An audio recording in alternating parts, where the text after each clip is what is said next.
सत साई। 9 योगेश्वरों का श्री छुड़ानी धाम में आना। ये 1737 ईस्वी की बात है। वैशाख मास की चतुर्दशी का दिन था।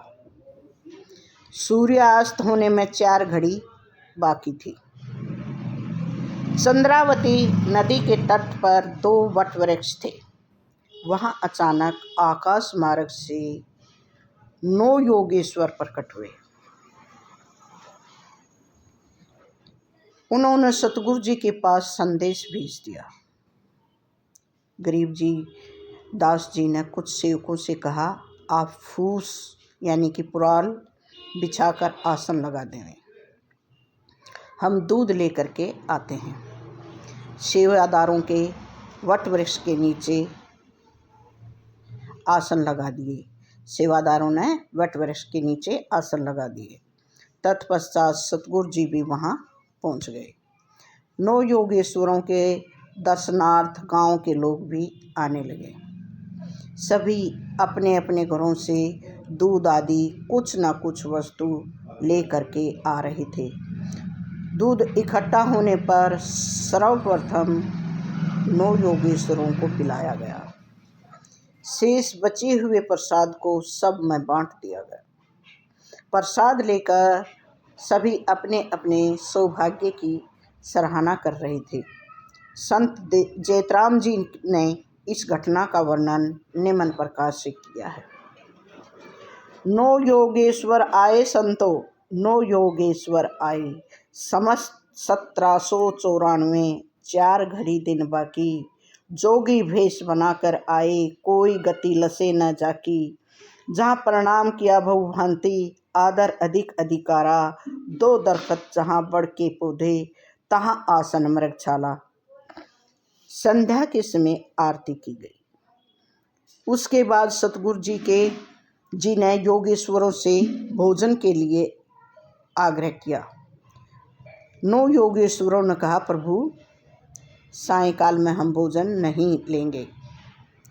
अब तो दूध का प्रसाद ही पर्याप्त मात्रा में हो चुका है।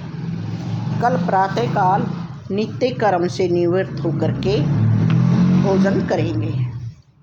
अब तो हम आपसे ज्ञान योग पर चर्चा करना चाहते हैं। क्या ज्ञान योग ही परमात्मा को पाने का परम साधन है? योगेश्वरों ने पूछा, क्या ज्ञान योग ही परमात्मा को पाने का परम साधन है या कोई अन्य साधन भी है? ये विस्तार पूर्वक हमें समझाने की कृपा करें। ये सुनकर सतगुरु जी ने सभी भक्तों को अपने अपने घर जाने की आज्ञा दे दी और स्वयं 9 योगेश्वरों के पास जाकर के बैठ गए। लगभग 3 घंटे तक ज्ञान योग पर चर्चा हुई। उसके बाद सभी ने विश्राम किया। प्रातःकाल संध्या वंदन आदि से निवृत्त होकर के आप जी ने योगेश्वरों से पूछा कि भगवान, आप भोजन स्वयं बनाएंगे या हमारे यहाँ से बना हुआ स्वीकार करेंगे? तब योगेश्वरों ने कहा, हम भोजन स्वयं बनाएंगे, उसके लिए सामग्री भिजवा दीजिए। सतगुरु जी ने भक्तों के हाथ सूखा सीधा भेज दिया, जिससे योगेश्वरों ने आप जी सहित 10 मूर्ति का भोजन तैयार किया। तैयार किया गया भोजन सतगुरु जी के सामने रखकर 9 योगेश्वरों ने कहा कि भगवान, भोजन तो हमने तैयार कर लिया है, आप इसे वितरित करवा दीजिए। तब योगेश्वरों ने भोजन के समय पर बजाए जाने वाले दुंदुभी आदि नाद बजाए। योगेश्वरों ने वो ध्वनि की जो भोजन से पहले वे करते थे। जब इनको आकाश की तरफ घुमाते हुए जोर से ध्वनित किया, तब ऊपर से सिद्धगण तथा देवता आकाश मार्ग से होकर धरती पर उतरने लगे। योगेश्वरों ने ऐसा नाद बजाया, ऐसी ध्वनि की कि आकाश से मार्ग से होकर धरती पर सिद्धगण और देवता उतरने लगे। देखते ही देखते हजारों सिद्ध तथा देवता इकट्ठे हो गए। हजारों सिद्ध तथा देवता इकट्ठे हो गए वहाँ पे। उनके दर्शनों के लिए छुड़ानी व आसपास के गांवों से भक्त भी आने लगे। भक्त लोग ये लीला देखकर हैरान थे कि एक तो उन देव पुरुषों की आंखें नहीं फरकती थी और दूसरे उनके पैर भी जमीन पर स्पर्श नहीं करते थे। इतने मनो योगेश्वर महाराज गरीबदास जी के पास जाकर कहने लगे, भगवान भोजन तो केवल मात्र 10 मूर्ति का है, इतने देव पुरुषों की व्यवस्था तुरंत कैसे होगी। सतगुरु जी ने कहा, प्रभु आप चिंता न करें, थोड़ी ही देर में सभी को भोजन करवा दिया जाएगा। आप जी ने अपने शिष्य धारीराम जी को भंडार में बैठने के लिए कहा एवं भोजन वितरित करने वाले को भी आज्ञा दी कि भंडार से भोजन लेकर सभी देव पुरुषों को पंक्ति में बिठाकर भोजन करवाएं। सतगुरु जी की आज्ञा अनुसार सभी को बहुत प्रेम से भोजन करवाया। बहुत ही प्रेम से भोजन करवाया गया। तत्पश्चात अन्नदेव की आरती की गई। सुख देना दुख मेटना, ताजा रखे तन, सुर 33 सो खुश किए, नमस्कार तो हे अन्न।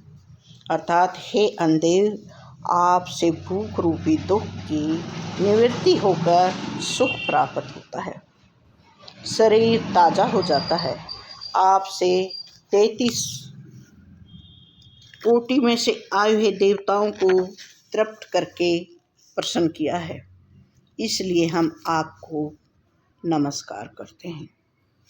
आरती के बाद आज्ञा लेकर सभी देवगण आकाश मार्ग से वापस चले गए। रिद्धि सिद्धि एवं भक्ति मुक्ति संपन्न सामर्थ्य को देखकर नौ योगेश्वर आप जी से काफ़ी प्रभावित हुए। उन्होंने बड़ी ही श्रद्धा से कहा, भगवान हम आपके शरीर से स्पर्श हुआ एक वस्त्र चाहते हैं, जिसे हम कृपा प्रसाद समझकर अपने साथ लेकर के जाएंगे। ये सुनकर सतगुरु जी ने एक वस्त्र दिया जिसे आप कंधे पर रखते थे। उस वस्त्र को लेकर 9 योगेश्वर जिस तरफ से आए थे उसी तरफ आकाश मार्ग से चले गए। वहाँ पर उपस्थित लोग भी इस आश्चर्यजनक घटना को देखकर हैरान रह गए। योगेश्वरों का आना और जाना, सिद्धगणों का आना जाना, ये सब वहाँ जितने भी उपस्थित लोग थे देख करके हैरान हो गए थे। पूरे संत समाज में ये अलौकिक घटना बहुत तेजी से फैल गई।